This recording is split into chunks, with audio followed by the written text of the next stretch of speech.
베드로전서 3장 8절부터 4장 19절까지는 그리스도인들이 받는 고난에 대해서 말씀해 주고 있습니다. 3장을 보면 우리가 선한 양심을 가지고 선을 행하는 삶을 살 때 고난이 있다, 이렇게 말을 해주고 있어요. 오늘 또 읽었던 4장 내용을 봐도요, 2절부터 4절까지를 보니까 우리가 하나님의 뜻을 따라 살려고 할 때 사람들이 이상히 여겨 비방을 한다는 것. 우리가 선을 행하는 것들, 또 예수 믿지 않은 사람들과 다르게 살아가는 것들, 사람들이 그렇게 좋게 바라보지는 않는다는 거예요. 뭔가 우리를 공격하기 위해서 여러 비방들을 합니다. 왜 그렇게 돈을 쓰냐. 예전에 제 직장 제가 다닐 때 어떤 한 직원은 계속 밥만 먹으면 교회 이야기를 꺼내요. 사람들 앞에 이제 공개적으로 들으라고. 왜 막 11조를 하냐, 막 이런 이야기 막 하면서 제가 어떤 그 답을 하는지를 듣고 싶은 거예요. 무슨 기도를 하냐, 막 하면서. 회식 때가 되면 왜 술을 안 먹냐, 무슨 재미로 사냐. 계속 그 이야기를 해요. 설명을 해줬는데도. 왜 쉬는 날, 왜 교회만 가냐. 일반적으로 우리가 듣는 질문이잖아요. 또 우리가 정직하게 살고 다르게 살려고 하면 또 왜 이렇게 바보같이 그렇게 사냐, 당하고만 사냐, 너무 솔직하니까 어려움을 당하는 거야. 우리를 이상히 여기면서 어떻게 하는 거예요? 비방하는 거예요. 그러니까 선한 양심을 따라 가지고 살아갈 때 고난이 있습니다. 오늘 4장 12절을 보니까 우리를 연단하는 불시험이 있다. 우리가 당하는 시험이 불처럼 뜨겁다는 거예요. 감당하기 어려울 정도로 뜨거워요. 이런 고난이 없다면 고난에 우리가 많이 선을 행하는 삶으로 그리스도를 적극적으로 따르는 삶이 없든지, 아니면 하나님의 보호하심이 있든지 두 가지가 있겠죠. 우리가 그리스도를 적극적으로 따라가잖아요. 그럼 고난이 찾아와요. 예수 믿는 것 때문에 불이익을 받고, 또 사람들에게 우리가 예수를 드러내면 드러낼수록 그리스도가 당했던 수치들이 있죠. 조롱이 있죠. 비방이 있죠. 그리스도가 마지막에 그 고난의 가장 큰 극치가 십자가잖아요. 십자가에서 있었던 그 순환이 우리에게도 있다는 거죠. 공개적으로 왕따를 당하고 예수님이 맞았던 그 채찍, 그리고 사람들이 가지고 있는 그 조롱, 침뱉음, 이런 것들이 예수 믿는 사람들한테 있다는 거죠. 초대교회의 우리 믿음의 선배들, 베드로, 바울, 많은 사람들이 이런 고난에 참여했잖아요. 이런 고난이 있을 때 어떻게 해야 되느냐라는 것을 이제 베드로가 서신을 통해 우리에게 알려주고 있어요. 첫 번째 알려주는 건 뭐냐면, 오늘 3장까지 같이 연결해서 본다면요, 3장 8절에 보니까 우리가 마음을 같이하여 동정하라고 하고 형제를 사랑하며 불쌍히 여기며 겸손하라. 악을 악으로 욕을 욕으로 갚지 말고 도리어 복을 빌라. 이렇게 말씀을 하고 있는데, 이걸 로마서 12장 21절과 말씀을 연결해서요, 선으로 악을 이기라는 거죠. 우리가 그리스도인들이 살아가야 될 삶은 뭐냐면 선으로 악을 이겨라. 계속 이렇게 사람들이 고난을 줄 때 우리는 그 고난에 있을 때 어떻게 돼요? 고난을 준 만큼 갚아주는 삶이 아니잖아요. 악을 끼쳤다고 악으로 갚아주는 사람이 아니다. 욕했다고 같이 맞받아쳐서 욕하는 게 아니죠. 나를 바보처럼 취급했어? 두고 봐. 너도 얼마나 나한테 수치와 조롱을, 멸시를 당하는지 한번 보여줄게. 이런 게 우리의 삶이 아니라는 거예요. 그것을 갚지 말라 하잖아요. 도리어 복을 빌라는 거예요. 그럴수록 우리가 어떻게 돼요? 우리 사람들에게 형제를 사랑하고 불쌍히 여기고 겸손하게 하면서 복을 빚는 우리의 삶이다. 이게 바로 이제 선으로 악을 이기는 삶이에요. 그리스도가 보여주셨잖아요. 자신을 조롱하는 사람들을 향해서 십자가 지실 때 뭐라고 하고 있어요? 저들의 죄를 용서해 달라고 하는 거예요. 이제 선으로 악을 이기는 대표적인 사람이 있다면 성경의 인물이 이제 예수님이면서 또 구약으로 가보면 요셉일 수 있잖아요. 그죠? 자신을 죽이려고 하고 애굽의 노예로 팔았던 그런 형들을 어떻게 합니까? 형들이 나를 보낸 게 아니라, 판 것이 아니라 하나님이 형들을 구원하기 위해서 나를 이곳으로 보냈다. 선으로 악을 이기고 있어요. 형들을 완전히 부끄럽게 만들어버리잖아요. 형들에게 그러면서 누구를 향하게 만들어요? 하나님께를 향하게 만들잖아요. 형들의 마음속에 동생을 향한 존경과 하나님을 향한 경외감이 충만했을 것 같아요. 그러니까 하나님의 백성들의 삶이 이런 거라는 거죠. 이게 고난을 이기는 첫 번째 삶이에요. 두 번째는 뭐냐면 그리스도와 같은 마음으로 무장하는 삶이에요.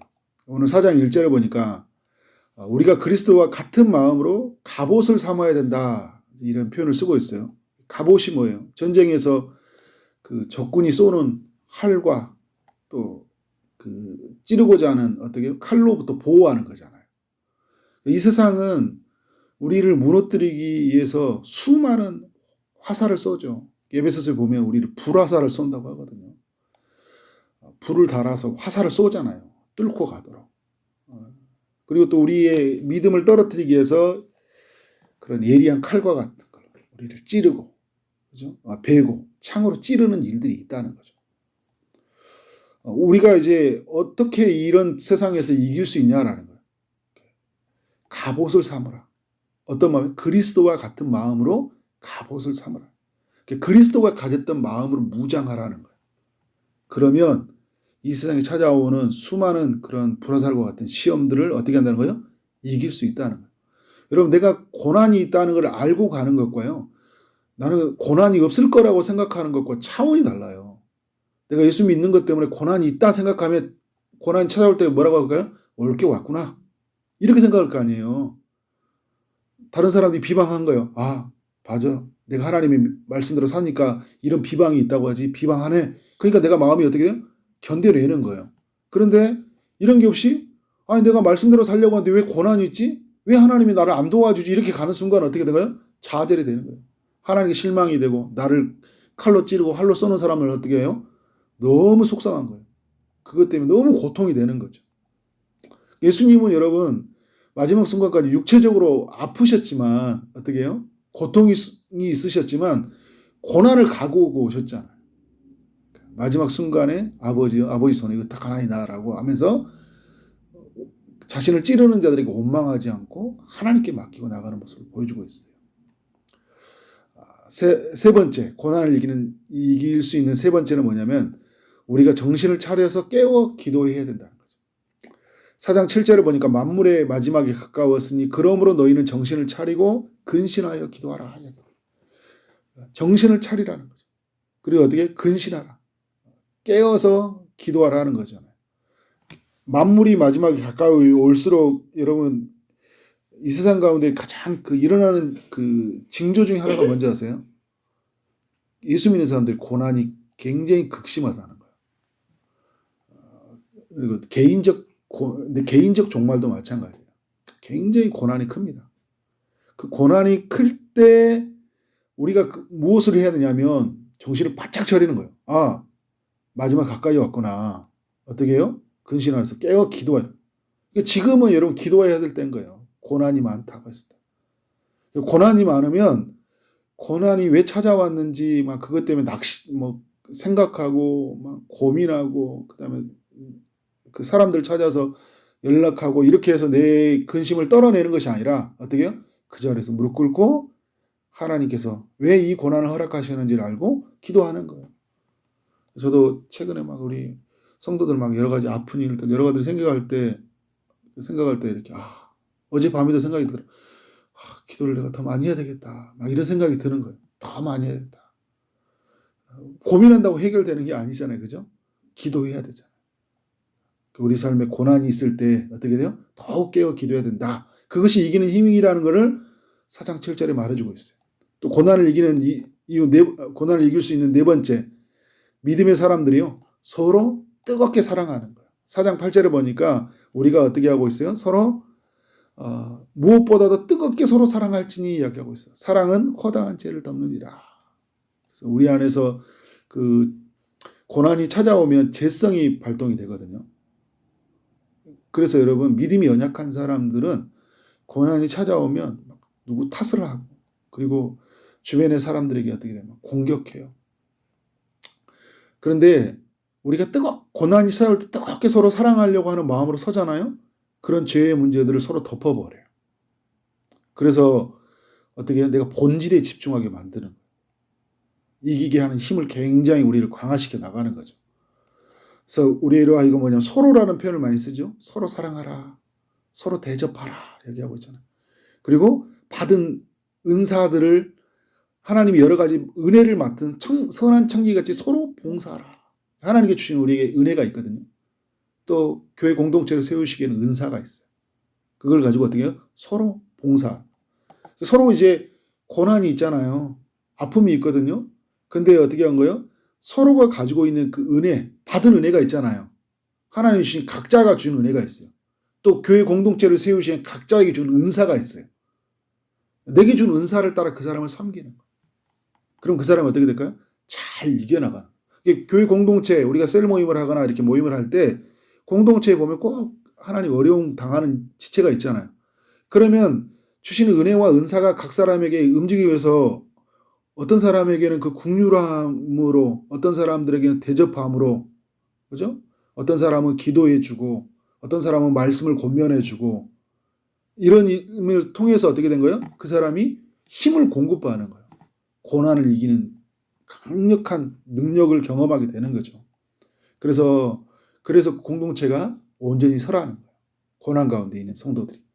자, 고난을 이기는 또 다섯 번째는 뭐냐면요. 고난이 찾아오는 것을 기쁘게 여기라는 거예요. 4장 12절에 보니까 우리에게 찾아오는 불시험을 이상히 여기지 말라는 거잖아요. 이상히 여기지 말라는 건 뭐예요? 당연히 온다는 거예요. 아, 올 게 왔구나. 근데 13절에 보니까 오히려 그리스도의 고난에 참여하는 것으로 기뻐하라 얘기해요. 내가 그리스도를 따라가며 찾아오니까 고난이 찾아왔네. 근데 그 고난에 참여하는 게 너무 영광스러운 거예요. 주님의 뜻을 이루기 위해서 저를 이 고난의 한복판에 들어오게 하셨군요라고 기쁘게 여기라는 거예요. 근데 여러분 4장 12절에 보니까 이렇게 이야기를 하고 있죠. 너희를 연단하려고 오는 불시험이래. 연단이라는 단어가 뭐예요? 불순물을 제거하는 거잖아요. 그러면 이렇게 생각하면 되잖아요. 내가 그리스도의 고난에 참여하게 하시면서 하나님은 나의 안에 있는 불순물을 제거하려고 하시는구나. 하나님의 그 고난의 허락하심 앞에 어떻게 된 거예요?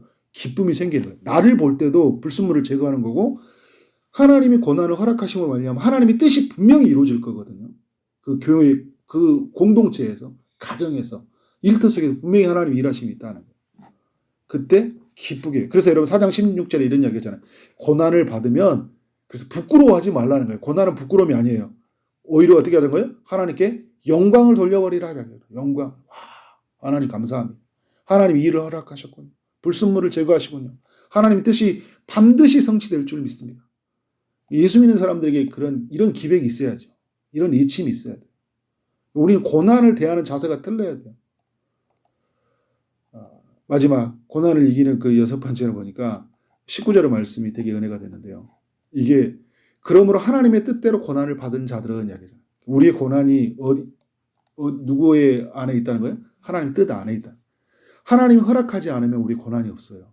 그러니까 우리에게 고난이 왔다는 것은 하나님의 뜻 아래서 이루어진 거예요. 그러면 여러분 이런 거잖아요. 우리에게 찾아오는 수많은 고난에 대해서 하나님이 보호하심이 있을까요? 없을까요? 있죠. 우리를 시험 들게 하지만 감당하지 못할 시험은 허락지 않아요. 고린도전서의 말씀처럼. 왜냐하면 하나님의 뜻 가운데 허락된 것이기 때문에. 그러니까 우리가 막 못 나는 죽겠어 하면서 하는 거죠. 실제로 하나님이 볼 때는 안 죽어 그런 거예요. 안 죽어. 그러니까 하나님의 사명을 다 할 때까지, 그죠? 만약에 죽는다면 뭐예요? 그 뜻이 다 이루어진 거예요. 하나님이 데리고 가시는 거죠. 그러니까 우리가 이런 일이 고난을 받는 선을 행하는 가운데 창조주 하나님께 의탁하라고 하잖아요. 그러니까 선을 행하는 것을 멈추지 말라는 거예요. 이게 하나님의 뜻 안에 있기 때문에. 그래, 나는 그래도 여전히 나는 하나님 뜻대로 할 거고 여전히 주님의 주신 말씀을 흘려보낼 거야 라고. 그러면서 어떻게 되냐, 창조주 하나님께 의탁하라. 하나님께 맡깁니다. 하나님이 하실 줄 믿습니다. 하나님 끝까지 하나님이 도우실 줄 믿습니다. 미쁘신 이라고 하잖아요. 그 신실하신 의미를 가지고 신실하신 하나님께 맡깁니다. 라고 어떻게 하는 거예요? 나는 오늘 또 나의 길을 가는 거예요. 그리스도의 그 고난의 길에 나는 참여하고 사는 거예요. 이게 여러분 누구의 삶이에요? 이 땅에 살아가는 성도의 삶이다. 그렇게 살아가는 여러분 삶 되어지기를 주님 여러분을 축원합니다. 아멘. 기도하도록 하겠습니다.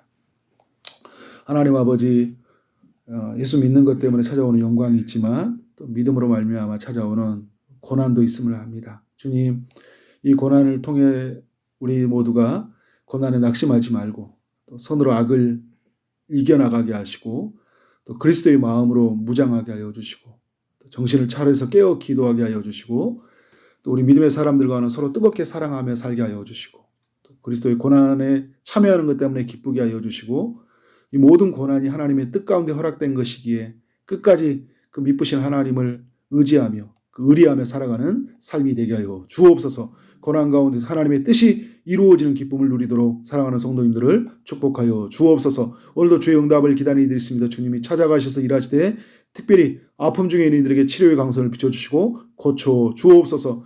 육체적인 어려움뿐만 아니라 경제적인 어려움들이 있습니다. 또 취업에 준비하고 결혼을 준비하고 임신을 준비하고 출산을 준비하고 여러 기도 제목을 가지고 하나님 앞에 나아가는 이들이 있습니다. 주님께서 응답하여 주옵소서. 오늘 하루 만나는 모든 사람들에게 주님의 사랑이 흘러가게 하여 주시고 주어진 일 최선을 다해 일하게 하심으로 말미암아 하나님께 영광이 우리 모두에게는 큰 기쁨이 되는 하루 되게 하여 주옵소서. 예수 그리스도 이름으로 기도를 쌓옵나이다. 아멘.